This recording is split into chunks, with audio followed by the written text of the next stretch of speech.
NTR fans గట్టిగా ఎదురు చూస్తున్నారు. సో, 'వార్ 2' గురించి. మూవీ రివ్యూ, మూవీ ఎలా ఉందో తెలుసుకుందాం.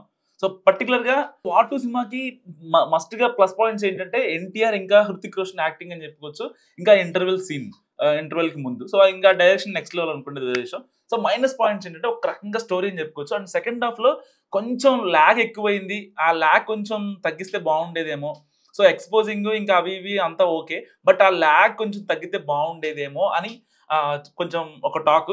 ఇండియన్ సినిమా ఇండస్ట్రీలో ఉన్న స్టార్ హీరోలందరూ కొత్త కథలతో ప్రేక్షకులను అలరించే ప్రయత్నం చేస్తున్నారు. మంచి మంచి కొత్త కొత్త కథలను మన ముందుకు తెస్తున్నారు. సో, దానికోసమే వాళ్ళు చేస్తున్న ప్రతి సినిమా విషయంలో చాలా జాగ్రత్తలు తీసుకుంటూ ముందుకు సాగుతున్నారు. ఇక ఇది ఇలా ఉంటే జూనియర్ ఎన్టీఆర్ లాంటి నటుడు విభిన్నమైన తరహా పాత్రలను ఎంచుకుంటూ సినిమాలు చేయడమే కాకుండా తమ అభిమానులను సైతం ఎంతో అలరిస్తున్నాడు. మనం 'ట్రిపుల్ ఆర్'లో చూసాం, 'దేవరా'లో చూసాం. సో, గత సంవత్సరం 'దేవరా' సినిమా అయితే ప్రేక్షకుల ముందు వచ్చిన ఆయన అసలు ఆ సినిమాతో మంచి విజయాన్ని అందుకున్నాడు.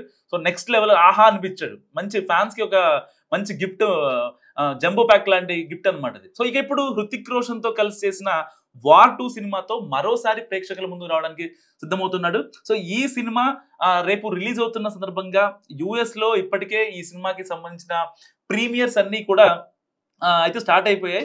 సో, అక్కడ యూఎస్ఏలో స్టార్ట్ అయిన ప్రీమియర్‌లను బట్టి చూస్తుంటే మాత్రం ఈ సినిమా ఎలా ఉంది? సగటు ప్రేక్షకుడిని మెప్పించే విధంగా ఉందా? లేదా? అనే విషయాన్ని కూడా మనం ఒకసారి తెలుసుకునే ప్రయత్నం చేద్దాం డీప్‌గా. ముందుగా ఈ సినిమా కథ విషయానికొస్తే ఒక సీక్రెట్ ఆపరేషన్ కోసం అండర్ కవర్ ఆపరేషన్ చేస్తున్న హృతిక్ రోషన్ కొన్ని కాంప్లికేటెడ్ సిట్యుయేషన్స్‌ని ఎదుర్కోవాల్సిన పరిస్థితి అయితే ఎదురవుతుంది. మరి ఇలాంటి సందర్భంలో ఆయన వాటన్నిటిని దాటుకొని ఎలా ముందుకు సాగాడు అంటే హృతిక్ రోషన్. సో, అలాగే అతనికి ఎన్టీఆర్ ఏమన్నా తోడయ్యాడా? లేకపోతే ఇంకా తోడేల్లాగా మారాడా? లేదంటే ఆయన్ని అడ్డుకునే ప్రయత్నం చేశాడా? అసలు హృతిక్ ఏం చేద్దాం అనుకున్నాడు? ఇద్దరు కలిసి వచ్చిన ప్రాబ్లమ్ ఏంటి? ఆ ప్రాబ్లమ్‌ని ఎలా రెక్టిఫై చేస్తున్నారు అనేది ఈ సినిమా కథగా తెలుస్తుంది. ఈ సినిమా విశ్లేషణ విషయానికొస్తే ఈ సినిమాకి అయాన్ ముఖర్జీ డైరెక్షన్ చాలా అద్భుతంగా ఉంది.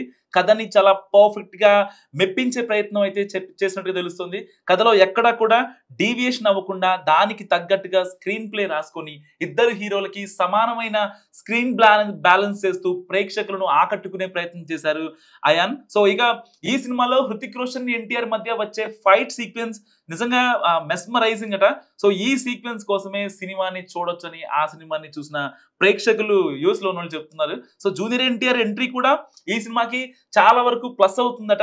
మరి ఫ్యాన్స్ పరంగా చెప్తున్నారా? లేకపోతే హృతిక్ పరంగా చెప్తున్నారా? అర్థం కావట్లేదు గానీ సినిమా స్టార్ట్ అయిన 18వ నిమిషంలో జూనియర్ ఎన్టీఆర్ ఎంట్రీ ఉంటుంది. సో, ఇక ఈ విజువల్ కూడా ఈ సినిమాకి చాలా వరకు ప్లస్ అయ్యాయని కూడా చెప్తున్నారు. అలాగే బ్యాక్‌గ్రౌండ్ స్కోర్ కూడా సినిమాకి చాలా వరకు మంచిగా వర్కౌట్ అయిందట. సో, ఎమోషనల్ సన్నివేశాల్లో ఎమోషనల్ సీక్వెన్స్‌లో ఈ ఇద్దరు హీరోలు చాలా అద్భుతంగా నటించినట్టుగా చెప్తున్నారు. ఇక ఎన్టీఆర్, హృతిక్ రోషన్ ఇద్దరు కలిసి చాలా మంచి పెర్ఫార్మన్స్‌ని ఇవ్వడమే కాకుండా ప్రతి సీన్‌ని నెక్స్ట్ లెవెల్‌కి తీసుకెళ్లే ప్రయత్నం కూడా చేశారట. సో, ఇక ఎన్టీఆర్‌తో పోలిస్తే హృతిక్ రోషన్‌కి కొంచెం స్క్రీన్ స్పేస్ ఎక్కువగా ఉండడం వల్ల ఆయన కొంతవరకు ఎన్టీఆర్‌ని డామినేట్ చేశాడని కూడా చెప్తున్నారు. సో, అంటే బేసిక్‌గా తెలుగు ఫ్యాన్స్ ఏంటంటే ఆళ్ళ హీరోనే ఎక్కువ మంది చూపించాలి కాబట్టి ఇక్కడ డైరెక్టర్ ఎంత న్యాయం చేసినా సరే మా హీరో కనిపించలేదని ఒక ఇది ఉంటది. సో, మిగతా ఆర్టిస్టులు కూడా వాళ్ళ పాత్రలను ఓకే అనిపించారట వాళ్ళకున్న స్క్రీన్ స్పేస్‌లో భాగంగా.